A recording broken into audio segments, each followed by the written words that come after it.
And I'm just going to talk a bit about the genesis of the present buildings and what we hope will happen in the relatively near future, indeed, as you can see, very near future now, to try and move on to the next bit of Harold's vision. I hope you can hear me, because it's much more difficult to make yourself heard when you're out in the open air. Let's just begin with this site. If you look over here, you can see these, the remains of these walls, which were almost like sort of battlements at one point. And it's hard to know quite how much of the infilling of these arches happened later on. Probably it was later on. This is the remains of an 18th century hill farm, sheep farm. But there are legends that it may have been a sheep port for, finding young men who've pinched someone else's sheep and so on. They've been tried up here. We don't know about that. And I know John Carr Ellison, who owns the land, is very keen to find some stray PhD student who'd like to go and do the digging and find out what this really was about.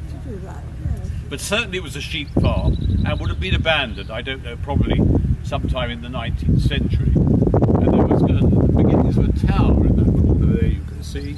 And this was built as what's called, generally in architectural terms, as an eye catcher. And Northumberland has quite a lot of it, especially North Northumberland. You'll go through and see on the top of a hill, so, gosh, that's a castle. But it isn't a castle, and never was a castle. It was something that a landowner built to sort of somehow have an attraction to his or her property. So that's the beginnings of it. And back in the 1970s, really, where Harold decided on this place, he gathered together a number of theological students, largely from the college that both Father George and I attended, and brought them up here, and they started building walls. I always remember talking to the then principal, and I said, going up to Shepherd's Law. Oh yes, he said, that's where students go up and build walls. I don't think he knew what it was about really, but there you are. And where you look across now to the building with the parlour and the kitchen and the library and a couple of bedrooms, that was built on the site of the old farmhouse, which was ruinous when Harold came up. And I think probably this wall, which is just about to be dismembered, you can see here, would have been part of whatever was there before. So we're going back there to the 1970s. Harold really working largely on his own, but with a band of people who already, rather like all of us, were intrigued and indeed began to embrace the vision he had, which, as Father George said, began with Father William. Well, then by the time we get to the end of the 80s or mid-80s, the vision began to take off further, and so they needed somewhere to live. And Eddie and Michael Pringle, who lived quite locally to here, were enlisted. They were just a couple of brothers building, and built these cloisters. And Mr. Patterson, who is a Roman Catholic architect, so much committed to all this, was the designer of this. And for any of you who know Core Abbey on the Isle of Wight, the cloister, and particularly the shaping of those window spaces and the fingering you see inside the chapel there, using brick, comes from the French-Canadian architect who was the architect of the rebuilt Core Abbey. So these cells were actually opened in 1989, and I can remember being up here when it happened, and Archbishop Brunsey, who was then Archbishop of Canterbury, and somewhere around was a rather faded picture just over there on him. He's looking particularly pallid on account of the fact he's been in the sun for too long. But Archbishop Brunsey was persuaded by the then Bishop of Newcastle, Alec Graham, who was a great supporter of Harold's, to come up and bless the cells. So that was sort of phase 2. I don't know whether David Orange is here. Is he? Somewhere around. Anyway, well, David, remember, he's one of few people, along with George and me, I suppose, who remembers the place even before the cells were built. And when you came then, you'd be sort of perched in some garret somewhere inside the main building. And then, as the money for that was raised by, well, it was, yes, Monk's Eton parish, and the priest there was rather remarkable in gathering the human forces as well as the money. But then lots of us, I think, I was a canon of Portsmouth at the time, I can remember draining money out of some of our parishioners, which went into this, and lots of other places did the same thing. And then, of course, the next thing was, how was Harold going to build the most important building of all, the chapel? And by then, his mother had died and left Harold and his brother Martin, who sadly only died about 3 weeks ago now,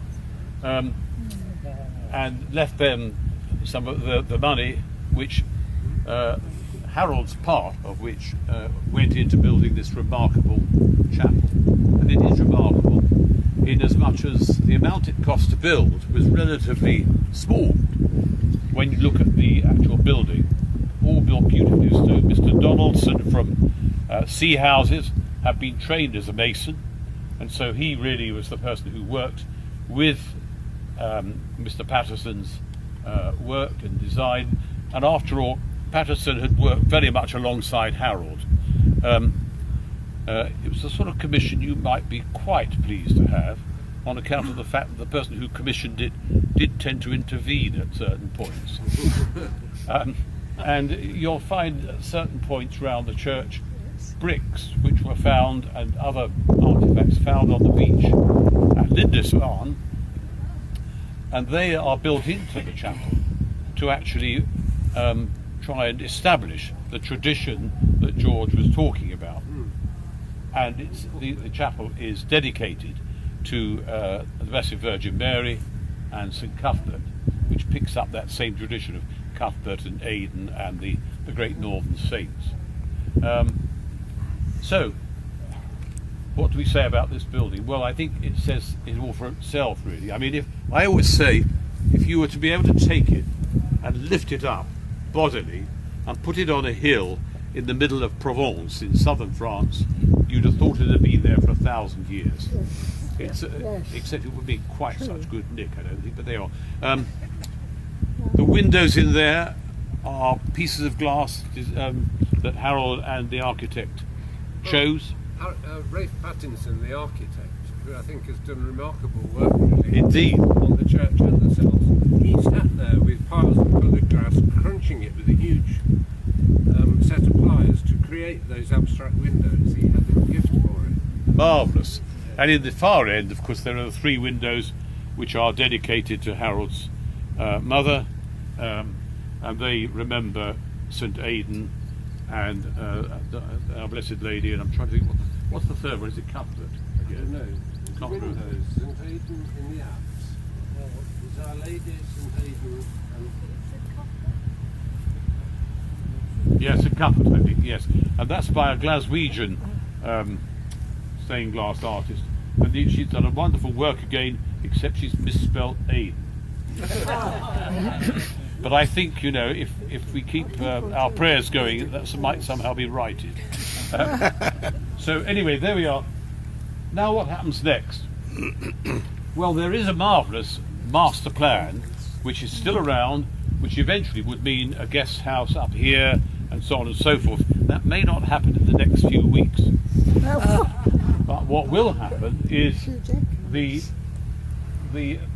cells and the chapel need to be connected, because as you can imagine, in the winter this can be quite cool, and indeed if it's heavy rain and wind, also you wouldn't much want to be doing that walk without any sort of protection. So a second walk of the cloister will be built to connect these 2 buildings, and just this morning, I think it just started this morning, Phil Arkell's firm, who did some of the work on the end here and who've helped Harold keep the building together, started work on clearing this space here. A very similar version of the architecture that Rafe Patterson originally intended has been developed with, particularly with a local architect now, Ninette, who lives in Whittingham. That's very convenient, and she's done the work for nothing. And also, of course, the builder is based in Rothbury, so that's convenient too. So there are two things are about to happen. One is to complete this walkway across here, and combining with it the belfry, which you heard being used.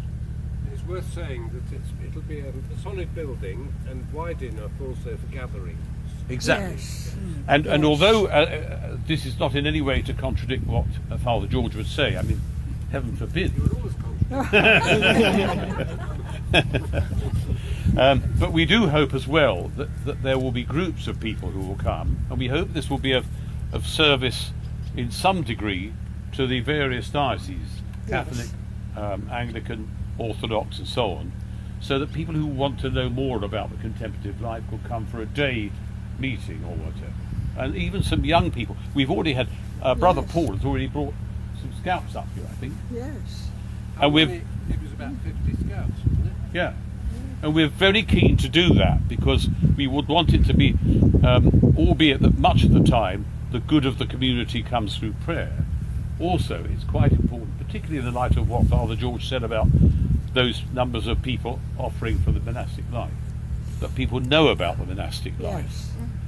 So the other thing we're going to do, and the good news is that we've now ascertained definitely that because it's a charity, we won't have to pay VAT on the new building, and also because the building hasn't been inhabited by Harold for a little bit now, that means that when we do any refurbishment, we only pay 5%. That all helps us because I can tell you fundraising is of key essence, and we're very lucky, and I should mention it now, the Friday Trust, established by Father John Livingston many years ago, has given £150,000 towards doing this, which really makes it possible to have this built.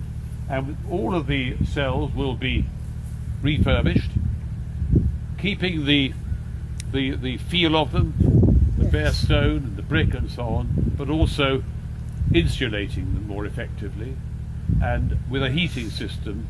That one of the problems with the old heaters is that nowadays there are great regulations about how much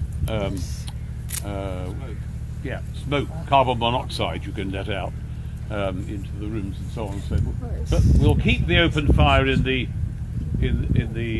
parlour, but the others will be heated by some sort of probably electrical heating driven by the generator, which has just been repaired for us so that we had some electricity today. And a very elderly gentleman who lives just up the quay walls from me in Berwick, he's just 90, we've just been to his 90th birthday party. He was an ace heating engineer, even having done work at Buckingham Palace and so on.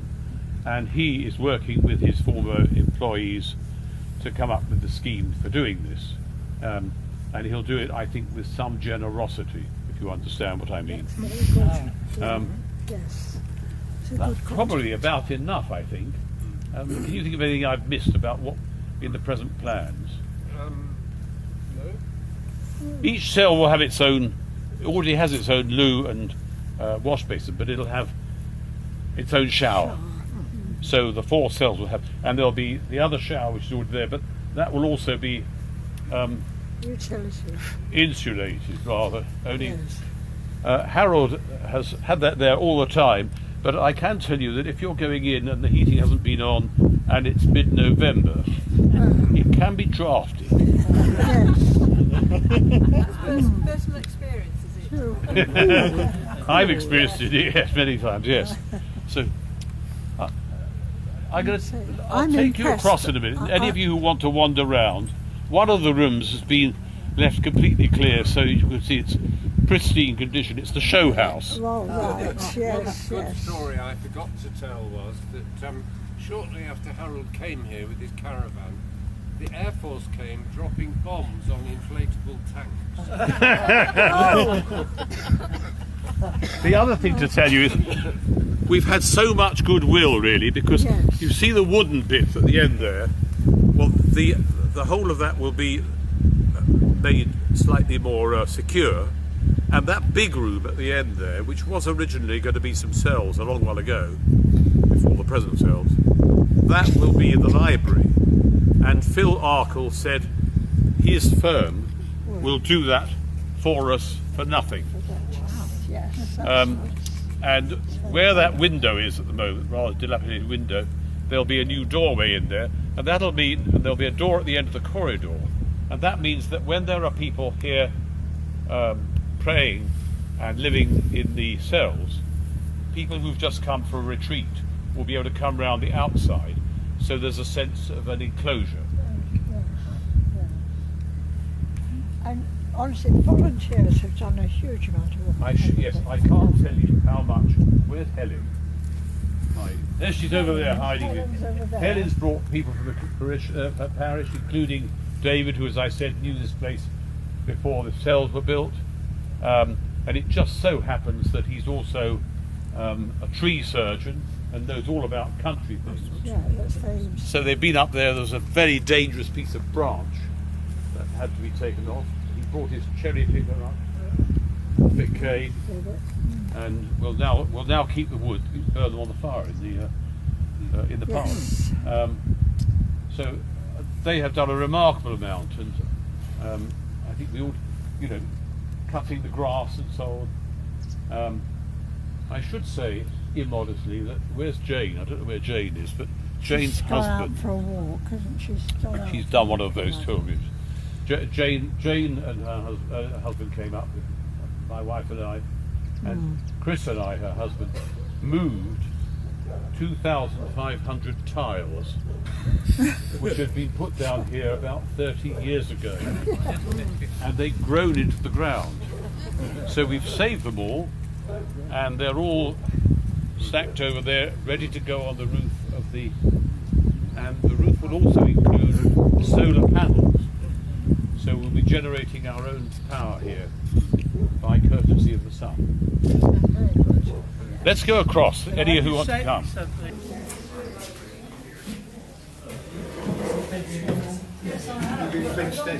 No, I haven't been to Sarah. No, but I'm going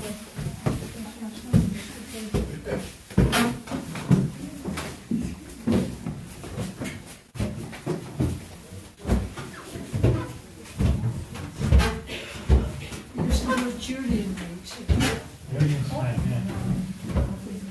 Facilities is at one point. And we used to come up in the summer. July.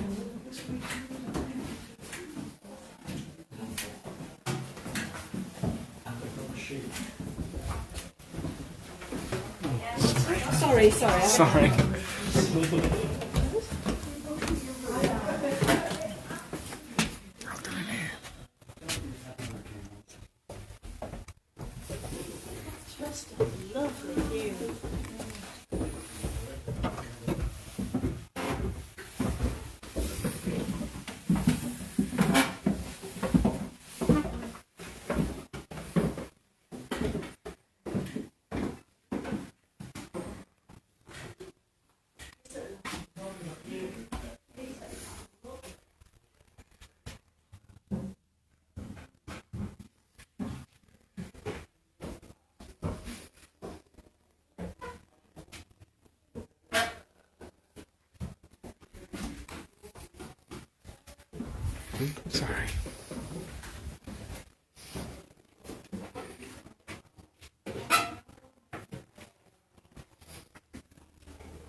Hello. Hello, Harold. I'm going to go and give everyone a view from up on the hill. Oh yeah, it's good.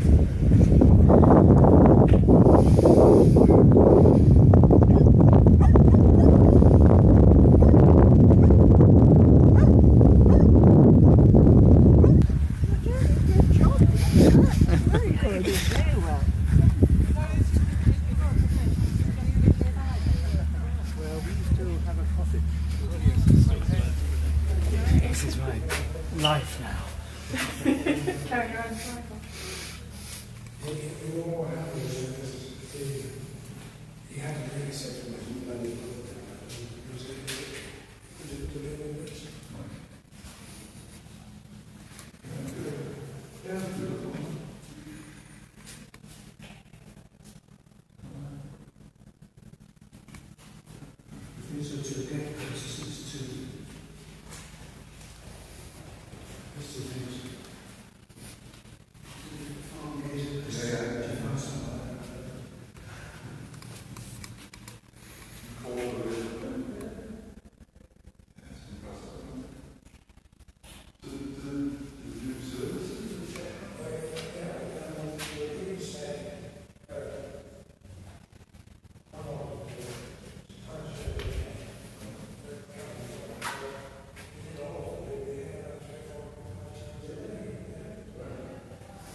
Brilliant. Thanks so much.